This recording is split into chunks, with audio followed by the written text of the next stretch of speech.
Good morning, guys. So today we'll start with a new topic, electrical analogy. Electric analogies are widely used for solving the problem. For this, university question may ask,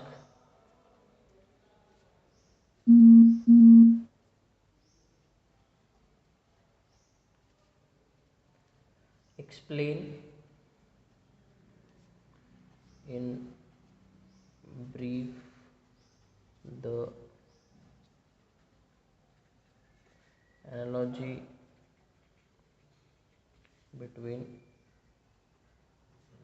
heat flow and electricity with its significance. So अगर हम देखेंगे what is analogy? Analogy means a relation or the correlation between heat flow and electricity. If we consider any electrical circuit कैसे बनता है? उसमें एक resistance होता है, एक वोल्ट मीटर होता है जो पॉजिटिव एंड निगेटिव साइड में होता है, एंड ये होता है रेजिस्टेंस, और फ्लो क्या होता है? करंट. सो हम अगर फ्रॉम ओम्स लॉ कंसिडर करते हैं तो हमेशा I is equal to V upon R होता है. Means your current is equal to the ratio of voltage and resistance होगा. सो अगर वोल्टेज एंड रेजिस्टेंस है, अगर हम इसको अगर हीट के टर्म्स में देखे जाए तो हीट के टर्म्स में क्या होता है? हमारे पास एक कोई स्लैब है, इसमें एक टेम्परेचर होता है T1, टेम्परेचर होता है T2, फ्लो क्या होता है? Q. मतलब हमारा I इज इक्वल टू हो गया Q, हमारा वोल्टेज हो गया जो पॉजिटिव साइड है, नेगेटिव साइड वो हो गया डेल्टा T टेम्परेचर डिफरेंस, और रेजिस्टेंस हो गया जो भी हमारा डिस्टेंस है, करेक्ट, जो भी हमारा डिस्टेंस है x, इसका थर्मल कंडक्टिविटी और इसका जो एरिया होगा उस रिलेशन के हिसाब से जो भी कुछ रेजिस्टेंस बनेगा वो होगा हमारा थर्मल रेजिस्टेंस. अगर हम इसको कंडक्शन के साथ कंपेयर करें तो हमारा कंडक्शन का फॉर्मूला होता है Q is equal to K A temperature difference divide by your x. x is nothing but the distance between two faces of the any substance और एनी वॉल.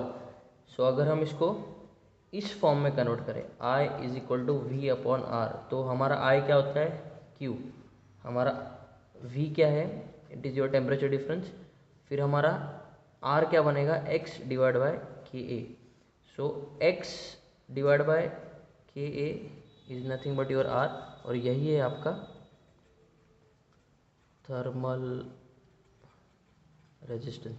ये हो गया थर्मल रेजिस्टेंस का basic definition और basic analogy कि हम लोग कैसे एक इलेक्ट्रिकल सिस्टम को एक थर्मल फ्लो सिस्टम में बना सकते हैं और हम उससे उसका रेजिस्टेंस फॉर्म कर सकते हैं. ये हो गया. और इसका अगर हम सिग्निफिकेंस देखे जाए, सिग्निफिकेंस है कि फर्स्टली हम लोग जो भी डेल्टा T है वो अक्रॉस द वॉल होगा and it is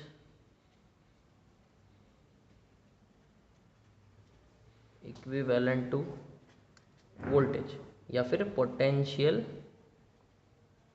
difference. Okay, and what हम अगर Q को कंसिडर करते हैं तो Q is nothing but the current और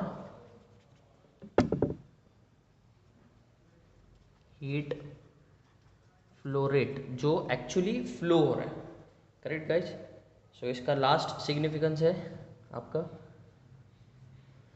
रेजिस्टेंस जो R है वो होता है X अपॉन के ए. ये हो गया आपका थर्मल रेजिस्टेंस. तो ये थर्मल रेजिस्टेंस हो गया फॉर द सिंगल स्लैब. या फिर हम लोग इसको बोल सकते हैं कि आपके एक छोटे से स्लैब के लिए या फिर प्लेन वॉल के लिए थर्मल रेजिस्टेंस होगा एक्स अपॉन के ए आपका के क्या है, के thermal conductivity, A is cross sectional area, x is distance between to walls. अगर हम ये सारे thermal resistance for the different materials के लिए निकालने जाए, सो हम लोग कंसिडर करते हैं फर्स्ट मटेरियल है आपका, हम लोग क्या कर रहे हैं अभी, थर्मल रेजिस्टेंस निकाल रहे हैं।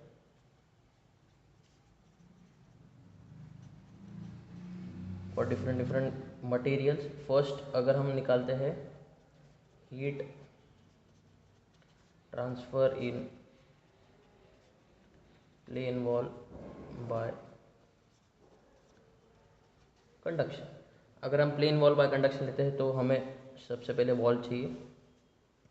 वॉल में इधर टेम्परेचर है T1, इधर टेम्परेचर है T2, ऐसे ट्रांसफ़र हो रहा है। ये हो गया आपका Q, ये हो गया x इक्वल टू 0, ये हो गया x इक्वल टू L, अगर हम L कंसिडर करते हैं, और ये हो गया आपका Q जो भी ट्रांसफ़र ऑफ द हीट है। So at x equal to 0 T is equal to T1 and at x equal to L T is equal to T2, correct. x और हम लोग इसको कंसिडर करेंगे x, ओके। सो अगर हम इसका थर्मल को इलेक्ट्रिकल एनालॉजी में कन्वर्ट करते हैं तो ये हो गया Q जो फ्लो हो रहा है, इधर है टेम्परेचर T1, इधर है टेम्परेचर T2, आपका रेजिस्टेंस हो गया L अपॉन के ए, और यहाँ से आपका Q बाहर आ रहा है, करेक्ट। इसको हम अगर इन सिंपल वर्ड्स देखेंगे तो बनेगा Q is equal to 0/x dx, और अगर dx is a function of temperature है तो ये बनेगा minus K A T1 minus T2 divide by x, और टेम्परेचर रहेगा T1 से लेके T2 तक, करेक्ट। सो हम अगर इसको सिंप्लीफाई करते हैं तो बनता है T1 minus T2 K by A by x। So ये हो गया आपका Q, ये बन गया temperature difference T1 minus T2 x upon K. So आपका x अपॉन के हो गया R। So Q is equal to delta T upon R। So delta T हो गया T1 माइनस T2, और आपका रेजिस्टेंस है x अपॉन के। सो ये हो गया फॉर प्लेन वॉल। अगर हम सेम, ये तो हो गया कंडक्शन के लिए, अगर हम देखते हैं कि हीट ट्रांसफर बाय कन्वेक्शन है,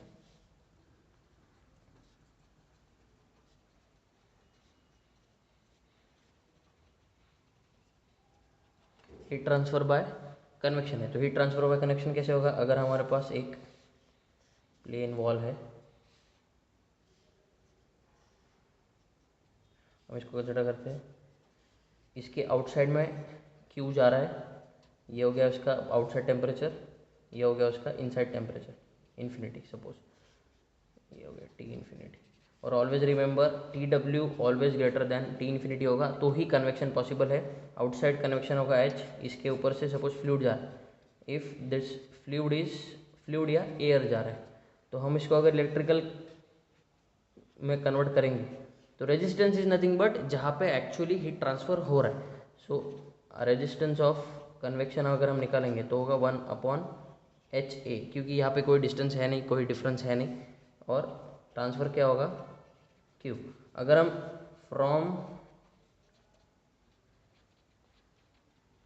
न्यूटन्स लॉ ऑफ कूलिंग देखें, न्यूटन्स लॉ ऑफ कूलिंग क्या होता है, Q is equal to H multiply by convective heat transfer multiply by cross sectional area multiply by temperature difference between atmosphere and surface.